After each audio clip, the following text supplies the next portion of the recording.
So guys, ನಿಜವಾಗಿಯೂ ಭಾರತದಲ್ಲಿ petrol ಮತ್ತು ಡೀಸೆಲ್ ಕಡಿಮೆಯಾಗುತ್ತಿದೆಯಾ ಅಥವಾ ಇದು ಜನರ ಭಯ ಮಾತ್ರನಾ?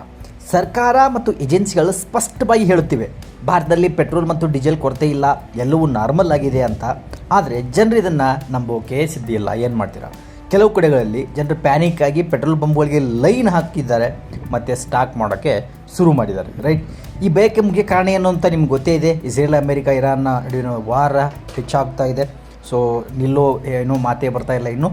ಸೊ ಅದು ಇದರ ಒಂದು ಮುಖ್ಯ ಕಾರಣ ಅಂತ ನಿಮಗೆಲ್ಲರಿಗೂ ಗೊತ್ತು. ಹೆಚ್ಚಾಗಿ ಏನೋ ಸ್ಟ್ರೇಟ್ ಆಫ್ ಹಾರ್ಮುಜ್ ಎಂಬ ಒಂದು ಪ್ರಮುಖ ಮಾರ್ಗ ನಮ್ಮದು ಆಯಿಲ್ ಬರುವುದು ಎಲ್ಲ ಏಷ್ಯಾ ದೇಶಗಳೇನಿದೆ ಅದರಲ್ಲಿ ಇಡೀ ದೇಶದ ಏಷ್ಯಾದ ಎಲ್ಲ ದೇಶಗಳಿದೆ 20% ಒಂದು ತೈಲ ಸಾಗಣೆ ಏನಿದೆ ಇದೇ ಸ್ಟ್ರೈಟ್ ಆಫ್ ಹಾರ್ಮುಜ್ ಎಂಬ ಒಂದು ದಾರಿಯಿಂದಲೇ ಹೋಗುತ್ತೆ, ವಿಚ್ ಈಸ್ ಇರಾನ್ ಕ್ಲೋಸ್ ಮಾಡಿದೆ ಇವಾಗ. ರೈಟ್, ಅದಕ್ಕೆ ಏನಾದರೂ ಆಗಿದರೆ ಏನಾಗುತ್ತಂದರೆ ಜಗತ್ತಿನಾದ್ಯಂತ ತೈಲದ ಬೆಲೆ ಹೆಚ್ಚಾಗಿದೆ ಇವಾಗ. ಆಲ್ರೆಡಿ ನೀವು ಗೊತ್ತಿರುವಂಥ ವಿಷಯನೇ. ಆದರೆ ಈಗಿನ ಪರಿಸ್ಥಿತಿಯಲ್ಲಿ ಭಾರತದ ಬಳಿ ಸಾಕಷ್ಟು ಸ್ಟಾಕ್ ಇದೆ, ಸಪ್ಲೈ ಕೂಡ ಸರಾಗವಾಗಿ ನಡೀತಿದೆ.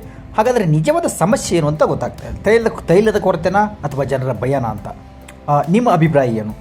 ರೈಟ್, ನನ್ನ ಅಭಿಪ್ರಾಯ ಬಂದ್ಬಿಟ್ಟು ಜನರುಗಳಿಗೆ ಭಯ, ಒಂದು ವೇಳೆ ಮುಗಿದು ಹೋದ್ರೆ ಹೆಂಗೆ, ಒಂದು ವೇಳೆ ನಾಳೆಯಿಂದ ಸಿಗದೇ ಇದ್ರೆ ಹೇಗೆ. ಸೊ ಅದಕ್ಕೆ ಕಾರಣ ಇವತ್ತೇ ಸ್ಟಾಕ್ ಮಾಡಿ ಇಟ್ಕೊಳ್ಳೋಣ. ರೈಟ್, ಇದು ನಿಜವಾದ ಕ್ರೈಸ್ತನ ಅಥವಾ ಪ್ಯಾನಿಕ್ ಮಾತ್ರನಾ ಅಂದು ಕಮೆಂಟಲ್ಲಿ ನೀವು ಹೇಳ್ಬೋದು ಗೈಸ್. ಓಕೆ.